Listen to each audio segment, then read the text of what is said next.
Bonjour et bienvenue dans Prière Inspirée. Je suis heureux de vous retrouver pour cette émission particulière. Comment retrouver son intimité avec Dieu? Quelle question! C'est une question importante et je crois que si vous regardez cette émission aujourd'hui, c'est que vous avez à cœur vraiment de vous rapprocher du Seigneur et ça, c'est une excellente chose.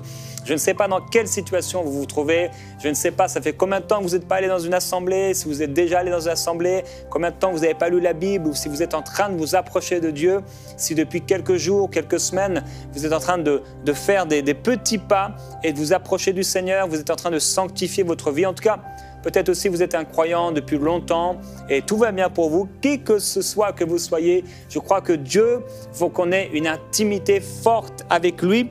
Et si quelque part vous avez perdu un peu la passion, vous avez perdu votre amour pour le Seigneur, vous allez le retrouver, je crois, aujourd'hui au nom de Jésus-Christ. Vous allez retrouver votre intimité avec Dieu parce que c'est une grâce qui vient de Dieu et on peut s'en saisir par la foi. Dieu ne prend pas plaisir à la vigueur de l'homme ou aux muscles des jambes de l'homme, mais il prend plaisir à ceux qui le craignent. Il prend plaisir à ceux qui mettent leur foi en eux, en lui. Et la Bible déclare que si quelqu'un s'approche de Dieu, il doit croire qu'il existe, mais qu'il est aussi le rémunérateur de ceux qui s'approchent de lui. Alors si aujourd'hui vous croyez en Dieu, et si vous vous approchez par la foi en lui, en croyant que si vous vous approchez de lui pour recevoir sa présence, pour retrouver une intimité avec lui, alors c'est ce qu'il va vous donner. Il va vous approcher, il va s'approcher de vous. Je le crois au nom de Jésus-Christ. Et on a un témoignage justement qui confirme cela. Un homme de 30 ans en France qui nous donne ce témoignage. J'allais à l'église depuis tout petit jusqu'à l'âge de 14 ans quand mes parents ont abandonné l'église. J'avais abandonné aussi l'église et Jésus pendant pas mal d'années. Et un soir, en écoutant une de vos émissions, Prière Inspirée, par hasard, j'ai ressenti tellement de choses en moi. J'ai surtout été convaincu que Jésus est Dieu et qu'il existe vraiment et qu'il est présent à nos côtés et que ce n'est pas juste un conte de fées ou autre, mais que Jésus existe vraiment, qu'il est le Dieu tout-puissant, notre Créateur. J'en ai parlé hier. J'ai eu comme une révélation, je ne sais pas comment vous expliquer cela, mais depuis plus d'une semaine, ma vie a été un 360. J'ai reconnu que je péchais tous les jours, plusieurs fois par jour, et que Dieu était triste de ce que je faisais, de la façon dont j'agissais. C'est vrai que c'est dur comme de ne plus fumer et beaucoup d'autres choses encore. Mais je me suis dit que je ne veux plus de cette vie-là, que je veux maintenant connaître Jésus, qu'il soit mon ami, qu'il me parle, je veux vivre pour lui. Et ce soir, je disais à Dieu, Jésus, est-ce que moi aussi tu m'aimes ? Malgré les péchés que j'ai pu faire, de graves, malgré le mal que j'ai pu te faire, j'ai jamais eu un signe de toi. J'aimerais tellement savoir que tu m'aimes, moi aussi, que je suis ton enfant et que je t'appartiens, que tu es fier du changement que j'apporte à ma vie radicale. Un 360, est-ce que tu m'aimes, Jésus? Puis là, je viens d'écouter votre vidéo avec Alain Auderset. Et à un moment, alors que vous ne parliez pas de ça, Jérémie, tu as dit, Dieu veut faire savoir qu'il t'aime. Comment vous expliquer? Je me suis mis à pleurer, pleurer, pleurer. J'ai été tellement soulagé. C'est comme si pour la première fois, j'entendais vraiment Jésus me parler. Je me suis dit que je devais partager ceci avec vous. Je vous remercie, Jérémie, et à vous tous. Et là, il pose une question. Je vais en profiter pour y répondre. La base pour connaître Jésus est la Bible et j'ai une question à vous poser. Dois-je la lire ou puis-je l'écouter en audio? Y a-t-il une différence? Alors déjà, vraiment, merci d'avoir partagé ce témoignage, Tony. Je crois que ce que Dieu a commencé à faire dans ta vie, il va le continuer. Et tu es dans un temps extraordinaire. C'est ce temps où on revient à lui et où on prend des décisions radicales, des petites, mais aussi des très grandes. Et ça, la sainteté de Dieu devient quelque chose de plus fort en nous. On a envie de s'approcher de lui, on a envie de faire du tri, on a envie de lui être agréable, on a envie de passer du temps avec lui. Ensuite, on a envie de parler de lui à tous ceux qui sont autour de nous. Et on commence à entrer dans une intimité complètement nouvelle. Et ça, c'est vraiment, vraiment extraordinaire. Et comme tu le partageais, et comme nous le savons, frères et sœurs, effectivement, la Bible, la parole de Dieu, est ce qui nous approche du Seigneur.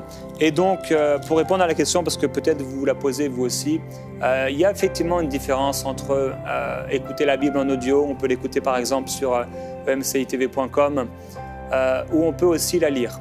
Pour moi, il y a vraiment une différence et ça aussi peut dépendre de la façon, est-ce que vous êtes plus visuel, est-ce que vous êtes quelqu'un qui est plus touché par les choses que vous entendez. Déjà, l'une et l'autre peuvent être faites et obligatoirement, il faut méditer la parole, donc la voir avec vos yeux, c'est important.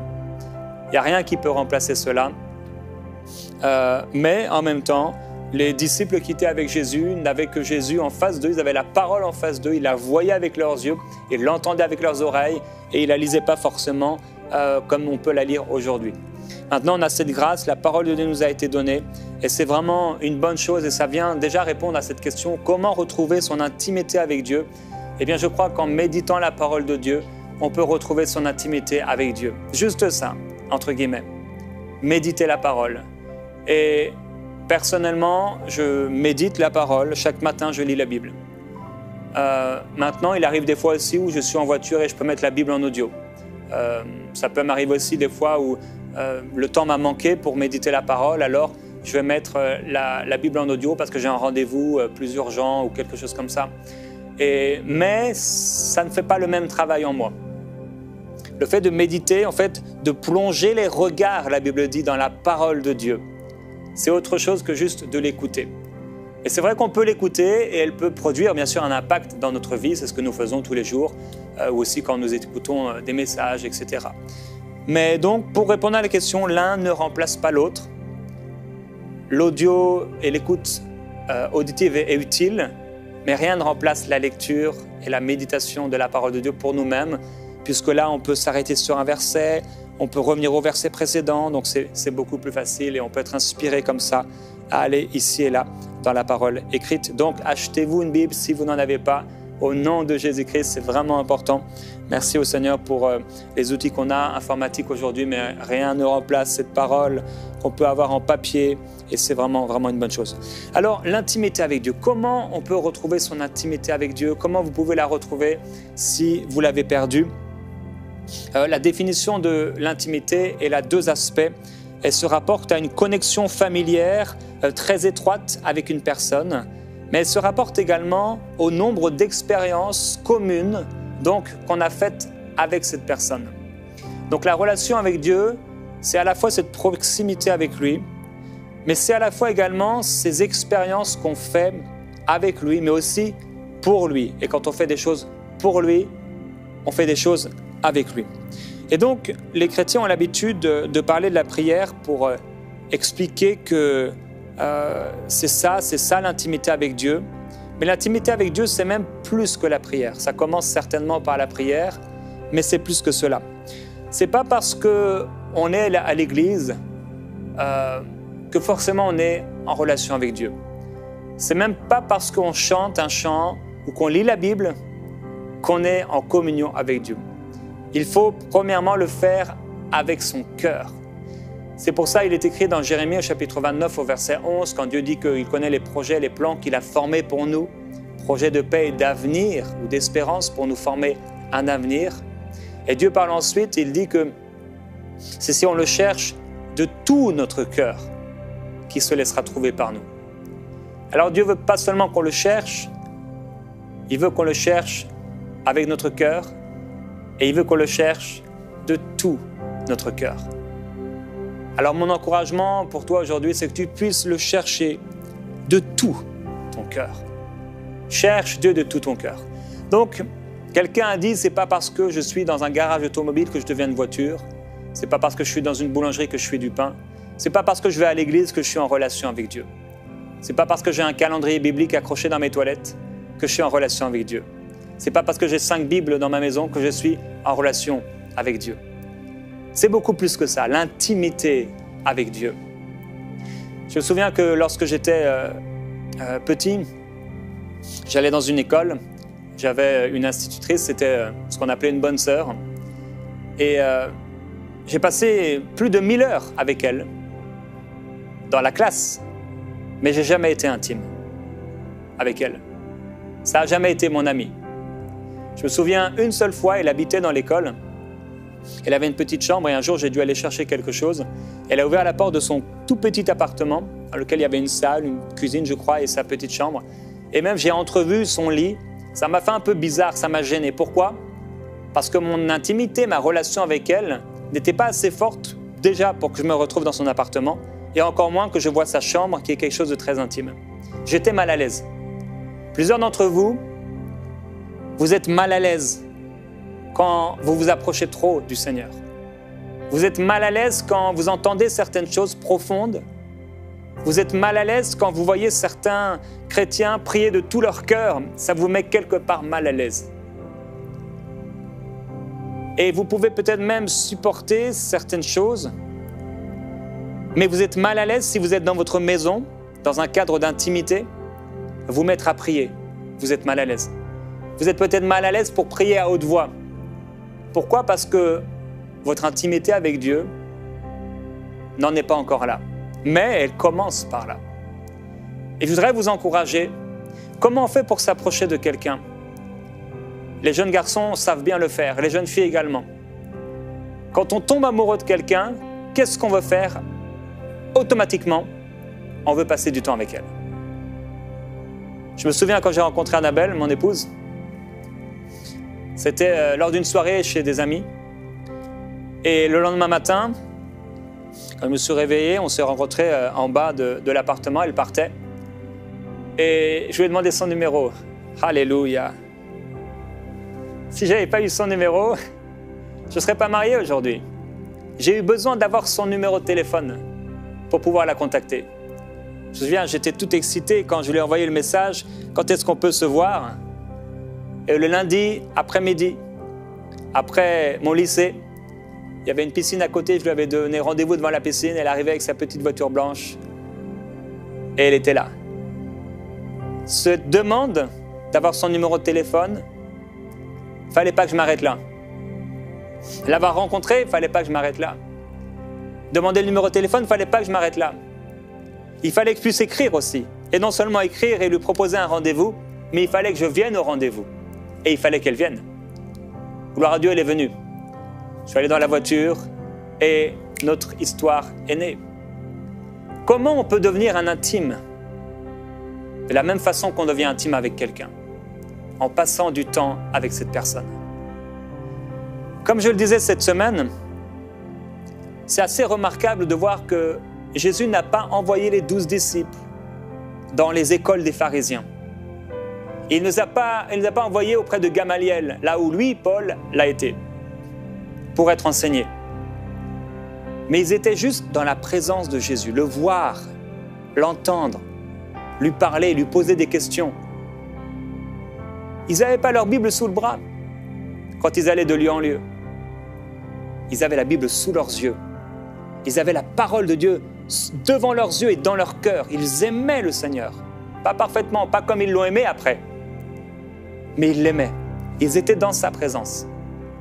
Comment on peut devenir ou revenir à une intimité? Comment on peut retrouver son intimité avec Dieu quand on l'a perdu? Il faut revenir à la source. Il faut se rapprocher de lui. Il faut revenir à lui. Comment, si j'avais perdu ce numéro de téléphone, comment j'aurais pu retrouver Annabelle? Eh bien, j'aurais demandé à mes amis qui la connaissaient et qui l'avaient invitée dans cette soirée. Est-ce que vous pourriez, s'il vous plaît, me donner le numéro de téléphone? Et s'ils n'avaient pas voulu, je les aurais suppliés, j'aurais tout fait pour pouvoir retrouver ce numéro de téléphone. Ou alors, j'aurais laissé tomber. On a le choix. Il y a des gens qui connaissent le Seigneur Jésus-Christ. Qu'est-ce qui va se passer quand on veut retrouver son intimité avec Dieu? Il faut se reconnecter avec des personnes qui sont en feu pour Dieu. Il faut se reconnecter avec la maison de Dieu, selon qu'il est écrit. Je demande à l'Éternel, dans le psaume 27, je demande à l'Éternel une chose que je recherche ardemment. Ça veut dire, de tout mon cœur, je recherche ardemment cette chose, habiter toute ma vie dans la maison de l'Éternel, pour contempler la magnificence de l'Éternel et pour admirer son temple. Oh, la maison de Dieu, frères et sœurs. Je ne sais pas si vous aimez la maison de Dieu, mais j'aime la maison de Dieu. Je me souviens quand j'étais plus jeune, j'avais tellement hâte. Et même encore aujourd'hui, mon jour, c'est le dimanche. Être là dans la maison de Dieu, écouter la parole, vivre cette relation avec Dieu. Et bien sûr, elle ne s'arrête pas dans la maison de Dieu, puisque nous sommes devenus la maison de Dieu. Chaque jour, nous pouvons être en relation avec Dieu. Chaque jour, nous pouvons lui parler. Chaque jour, nous pouvons revenir ou venir à lui, nous approcher de lui à travers Jésus-Christ. Quelle grâce! Alors, si tu as perdu le numéro de téléphone de Dieu, tu peux te rapprocher aux personnes qui le connaissent véritablement. Et plus tu vas te rapprocher avec ces personnes, quand tu vas les voir louer, quand tu vas les voir prier, quand tu vas les voir adorer, quand tu vas entendre la parole, tu vas être nourri. Et tu vas goûter combien le Seigneur est bon. Mais gloire à Dieu, j'ai gardé le numéro.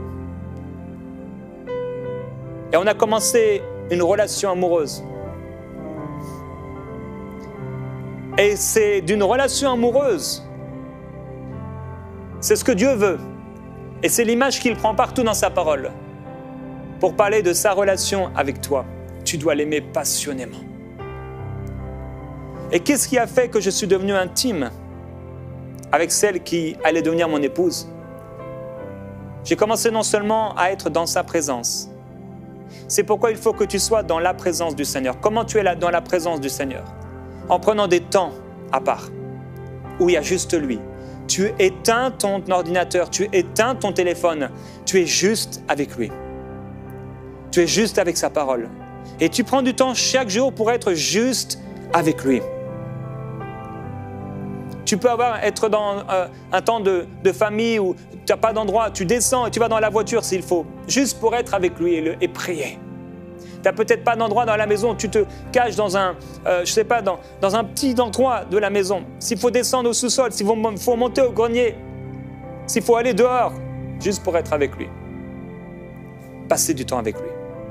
Je suis devenu intime avec Annabelle en vivant aussi des expériences avec elle. Quand j'ai mangé avec elle, quand je me suis promené avec elle, quand j'ai discuté avec elle, quand j'ai partagé avec elle, quand on a fait des expériences et ces expériences communes nous ont rapprochés. Tu peux t'approcher du Seigneur en faisant des expériences avec lui, marcher avec lui, parler avec lui, le mettre au centre de tout, l'adorer, le glorifier, le remercier. Mais aussi j'ai remarqué que comment on peut devenir ami de quelqu'un?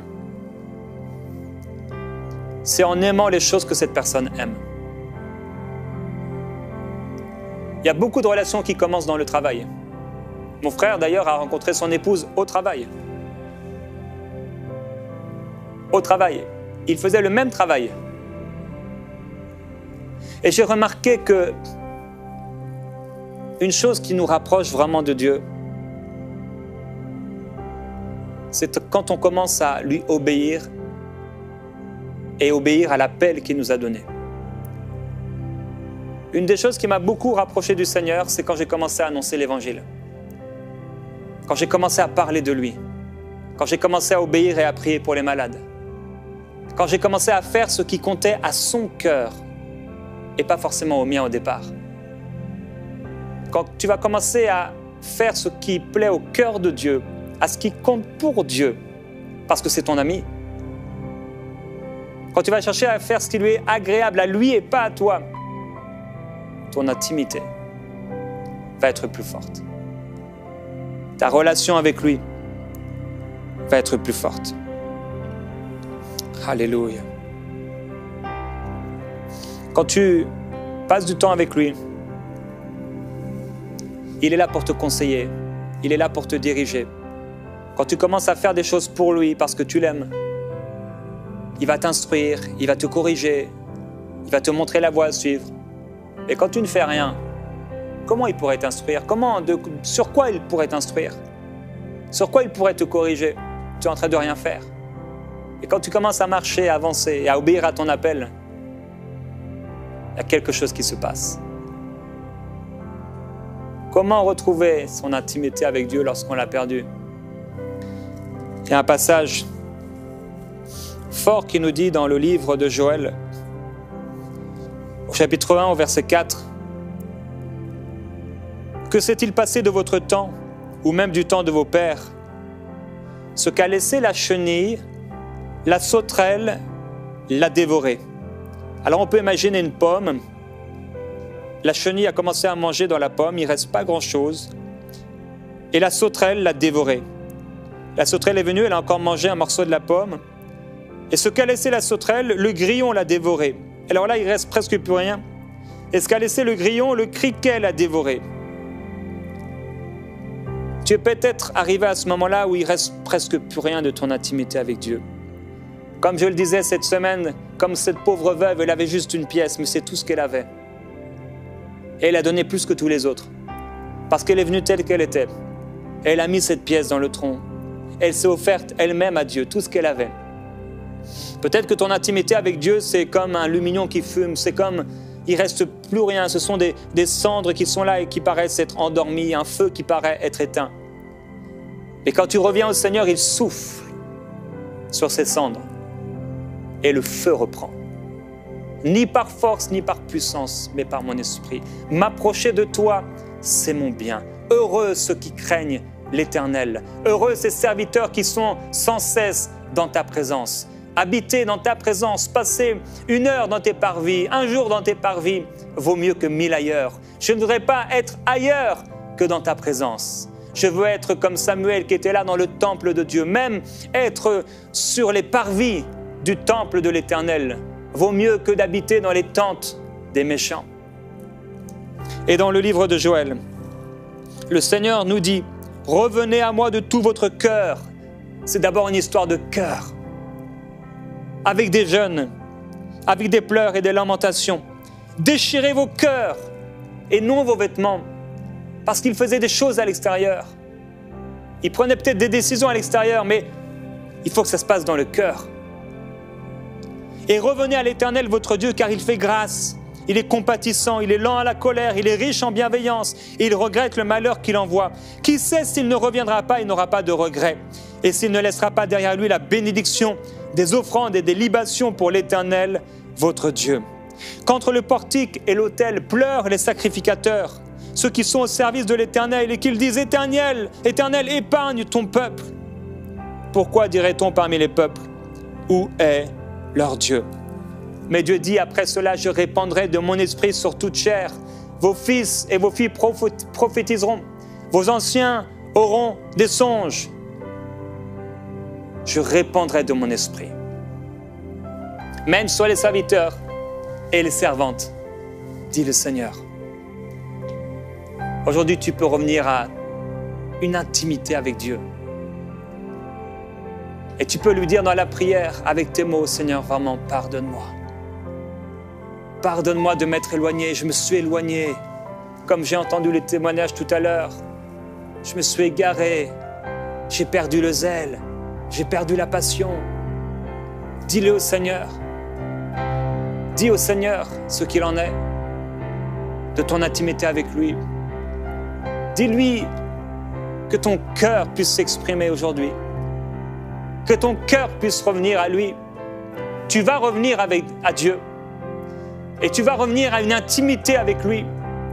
Et le Saint-Esprit souffle sur toi maintenant.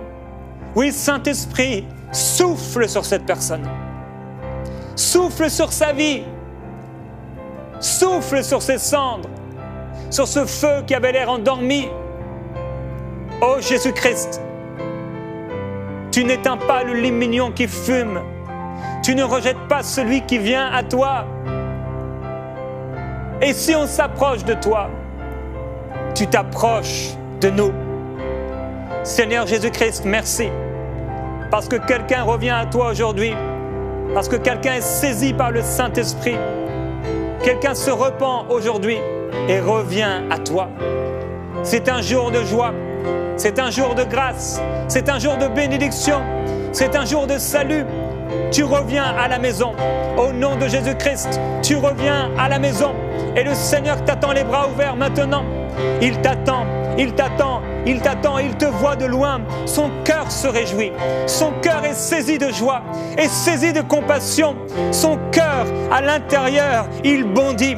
Oh, il est à l'intérieur ému, ému, ému de compassion pour toi. Et il se dit, oh, mon fils revient à la maison. Ma fille revient à la maison. Préparez le veau gras, préparez une nouvelle tunique, préparez un turban pur, préparez le plus beau des anneaux, préparez de nouvelles sandales, des nouvelles chaussures, parce que mon fils qui était perdu, ma fille qui était perdue, revient à la maison, parce qu'elle s'est décidée pour la consécration, elle s'est décidée pour l'amour, elle s'est décidée pour l'intimité, elle s'est décidée pour moi. Qu'il en soit ainsi, et il en est ainsi au nom de Jésus-Christ. Pour toi qui reviens, ta vie ne sera plus jamais la même. ta vie ne sera plus jamais la même. Tu reviens à la maison de Dieu. Tu reviens dans la maison du Seigneur pour la durée des jours. Oui, j'habiterai tous les jours dans la maison du Seigneur jusqu'à la fin des jours. Seigneur, merci pour ta présence, que ta présence soit forte sur lui, que ta présence soit forte sur elle. Saint-Esprit, saisis-le là où il est là. Saisis-le là où il est, il s'est éloigné de toi. Il s'est égaré, Seigneur. Il a été trompé, il s'est laissé abuser, il s'est trompé son propre cœur. Elle s'est trompée, Seigneur. Elle t'a laissé, elle a été déçue, mais elle revient à toi. Elle revient à toi aujourd'hui. Il revient à toi aujourd'hui. La louange va renaître au nom de Jésus-Christ. La louange va renaître. La louange va revenir. La présence du Saint-Esprit revient. Oh oui, il a laissé derrière lui des libations. Il a laissé derrière lui la bénédiction. Il a laissé derrière lui l'héritage pour les enfants de Dieu. Il dit, je ne rejetterai pas celui qui vient à moi. Je ne rejetterai pas celui qui vient à moi. Je ne rejetterai pas celui qui vient à moi. Alors au nom de Jésus, tout esprit de mensonge, tout esprit d'erreur, tout esprit de tromperie qui dit que c'est trop tard, tu es brisé. Tu es brisé. Tu es sans puissance maintenant parce que cette personne appartient à Dieu. Parce que cette personne appartient à Dieu. Tu appartiens à Dieu. Tu es pour lui. Tu es à lui. Tu es saisi par lui maintenant. Il dit, je t'ai racheté à un grand prix. Oh, tu as du prix à mes yeux. Tu as du prix à mes yeux. Tu as du prix à mes yeux. Alléluia, racheté, mis à part, consacré pour être une nation sainte, une race élue, un sacerdoce royal, pour appartenir à Dieu. Il a dit, vous m'appartiendrez en propre. Je serai votre Dieu et vous serez mes fils. Alléluia. Esprit babalo, quelqu'un est rempli du Saint-Esprit maintenant.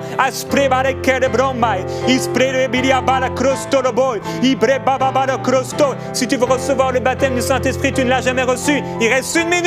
Mais tu vas être rempli dans cette minute. Reçois le baptême du Saint-Esprit. Sois rempli du Saint-Esprit maintenant de la tête aux pieds. Commence à libérer ces paroles. Commence à libérer ce son. Ça ne vient pas de la tête, ça vient du cœur. Ne doute pas, crois seulement. Oui, c'est ça. Il